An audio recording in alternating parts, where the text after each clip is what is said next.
Assalamualaikum warahmatullahi wabarakatuh. Berjumpa kembali di channel Info Penting. Nah, pada kali ini saya akan membahas kepada teman-teman semuanya.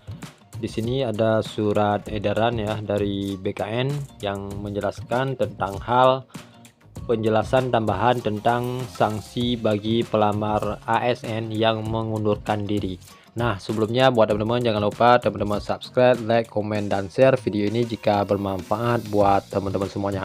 Nah, langsung saja ya.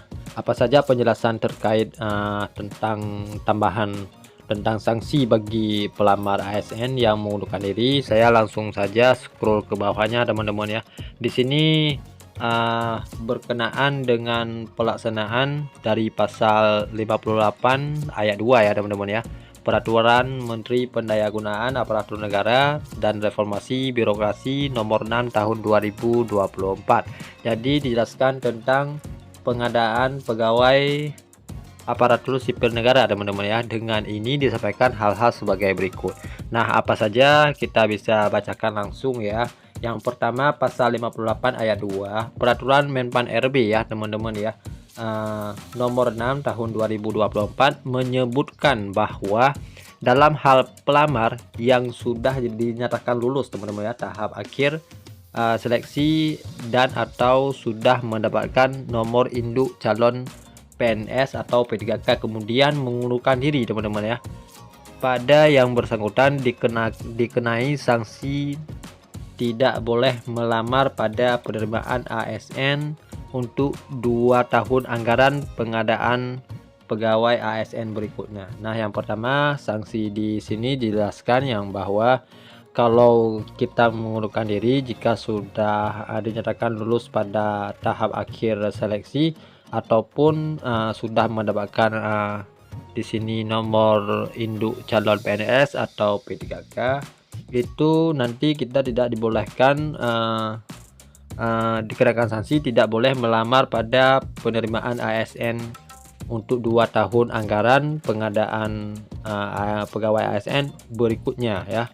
Misalnya kalau mengundurkan diri di tahun 2025 berarti jika ada dibuka 2025 2026 kita tidak bisa mengikuti lagi teman-teman ya, karena ini dikenakan sanksi ya yang sudah dijelaskan pada poin yang pertama ini teman-teman ya.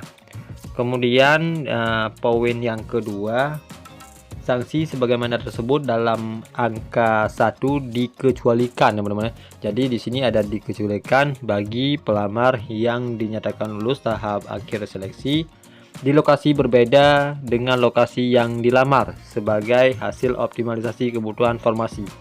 Nah, kemudian mengundurkan diri sebelum ditetapkan nomor induk pegawai. Nah, di sini dijelaskan yang bahwa ya di sini ada sanksi yang dijelaskan pada angka 1 tadi dikecualikan bagi pelamar yang dinyatakan lulus teman-teman ya, lulus tetapi lokasinya berbeda. Jadi berbeda itu sebagai hasil dikarenakan sebagai hasil optimalisasi ya kebutuhan atau formasi. Kemudian misalnya mengundurkan diri sebelum ditetapkan nomor induk pegawai teman-teman, berarti sebelum ditetapkan nomor NIP mengundurkan diri. Nah, di sini ada contohnya teman-teman, ada contohnya misalnya ya, pelamar A melamar kebutuhan jabatan dokter ahli pertama di RSUP Fatmawati Jakarta ini misalnya teman-teman, dan dinyatakan lulus sebagai dokter ahli pertama di SRUP.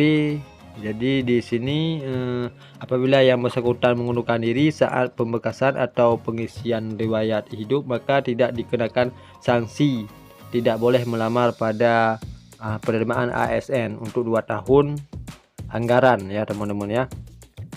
Nah, karena di sini yang pertama karena pelamar A melamar kebutuhan jabatan dokter ahli pertama di RSUP Fatmawati ya. Kemudian dinyatakan lulus di dokter ahli pertama karena penempatannya berbeda teman-teman. Jadi di sini ada RSUP Fatmawati Jakarta, kemudian di sini ada RSUP Prof DRRD ya teman-teman. Makanya berbeda itu tidak dikenakan di sini kalau mengundurkan diri saat pemangkasan atau pengisian daftar diri maka tidak dikenakan sanksi teman-teman ya. Tidak dikenakan sanksi, tidak boleh melamar pada ASN 2 tahun berikutnya. Nah, seperti yang dijelaskan di atas ya. Nah, kemudian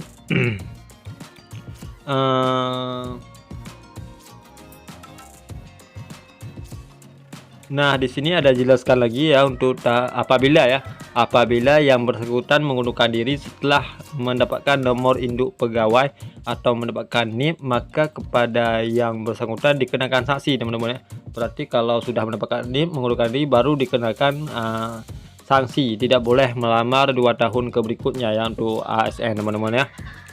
Nah, kemudian yang ketiga di sini ya, tata cara penggunaan diri yang dinyatakan lulus seleksi sebagaimana tersebut pada angka 1 dan angka 2 sebagai berikut teman-teman ya. Jadi bagi pelamar yang dinyatakan lulus kemudian mengundurkan diri saat pemangkasan pengisian daftar DRH teman-teman ya, wajib melakukan konfirmasi dengan klik pilih mengundurkan diri. Nah, kemudian di sini yang kedua bagi pelamar yang dinyatakan lulus setelah mendapatkan nomor NIP ya, kemudian mengundurkan diri wajib menyampaikan surat pengunduran diri kepada PBK Instansi teman-teman ya. PBK Instansi melalui pejabat pengelolaan kepegawaian menyampaikan surat pengunduran diri tersebut kepada kepala BKN teman-teman ya.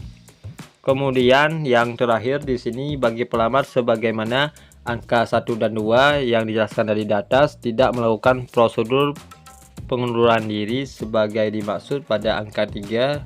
Data dalam SSKSN tetap berstatus lulus sehingga tidak dapat melakukan pendaftaran seleksi pengadaan ASN periode tahun anggaran selanjutnya teman-teman ya. Jadi begitulah informasi yang dapat info penting sampaikan, semoga bermanfaat buat teman-teman semuanya. Salam dari Info Penting.